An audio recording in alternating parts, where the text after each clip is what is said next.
तो ये कौन कौन सी परीक्षाओं के लिए है, ये राजस्थान की सारी परीक्षाओं के लिए है, लगा के चपड़ासी से और राजा जी कलेक्टर तक सारे के सारे इसमें, एसडीएम तक के यानी कि आरएस लेवल तक के सारे निचोड़ आ जाएगा इसमें।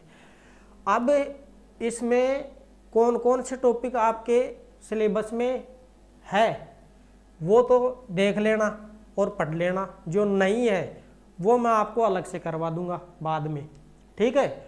बाकी आपको पूरा का पूरा जो लेना है ना कोर्स, वो कोर्स मैथ साइंस, अगर मैं मैथ साइंस तो मैं पढ़ाऊंगा नहीं, मैं तो जीके का हूँ। अब भूगोल पढ़ा रहा हूँ तो फिर मैं साइंस कैसे पढ़ा सकता हूँ, साइंस नहीं पढ़ा सकता, मैं जीके पढ़ा सकता हूँ।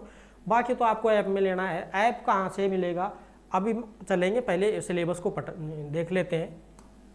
देखिए पहला जो चैप्टर रहेगा वो है स्थिति, विस्तार और आकार, 41 जिले और 7 संभागों के अनुसार, नए जिले नए संभाग के अनुसार इसको हम पढ़ने वाले हैं। दूसरा जो चैप्टर रहेगा वो है भौतिक विशेषताएं, राजस्थान की उत्पत्ति कैसे हुई, कहाँ से हुई, तेथिस सागर, गोंडवाना लैंड क्या होता है, अरावली पर्वतमाला, ये यहाँ से शुरू करूँगा मैं और लास्ट तक जो इनके जो विभाग हैं, 4 विभाग है, 4 प्रकार से बांटा गया है ना राजस्थान को, उसको पूरा पढ़ेंगे।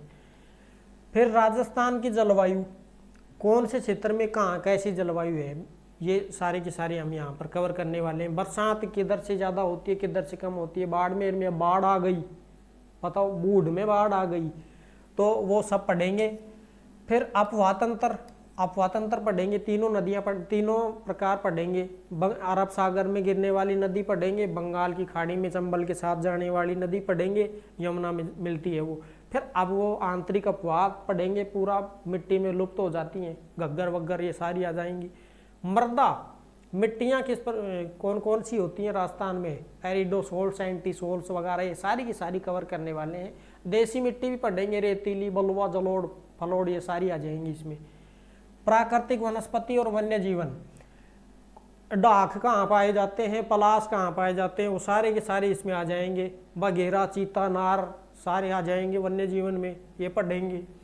फिर जनसंख्या पढ़ेंगे हम, जनसंख्या 7वें टॉपिक के ऊपर, 7वें चैप्टर पे।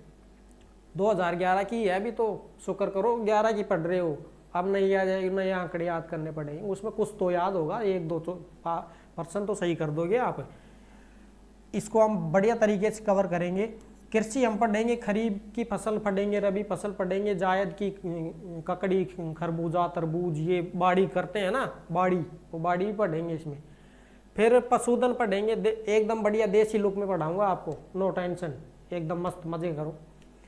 फिर पशुधन पढ़ेंगे और खनिज संसाधन पढ़ेंगे, खनिज ये शीशा, जस्ता, तांबा, बजरी फजरी ये सब आ जाएंगे इसमें, हैं बजरी निकालते हैं, ये पत्थर वत्थर सारे पढ़ेंगे। मतलब पत्थर निकालने वाले नहीं पढ़ेंगे, पत्थर कहाँ से कैसे निकलता है वो सारी पढ़ेंगे इसमें। ऊर्जा संसाधन पढ़ेंगे, ऊर्जा संसाधन जैसे भाई ये परमाणु वगैरह, ये सोलर ऊर्जा संसाधन ये सारे पढ़ेंगे। पर्यटन और परिवहन इनको भी पढ़ेंगे, 13वां चैप्टर है। और ये पढ़ेंगे उद्योग और व्यापार, छोटे लघु उद्योग, वृहद उद्योग ये सारे आ जाएंगे। ये चीनी चाणी की मिल, मालरी सारी आ जाएंगी, सूती वस्त्र उद्योग और ये सारे ये व्यापार में है, ठीक है। तो ये है चैप्टर, कुल मिला के सीधी सीधी बात ये है 14 चैप्टर है। अब ये तो मैं पढ़ाऊंगा फ्री, निःशुल्क, और बाकी आपका कोई टॉपिक बच गया, जो पाठ बच गया वो कमेंट में छाप दो, वो बाद में देखेंगे बड़ा पढ़ा देंगे, उसको पढ़ा देंगे, कोई टेंशन नहीं है, ठीक है जी। और बाकी आप पूरा का पूरा जो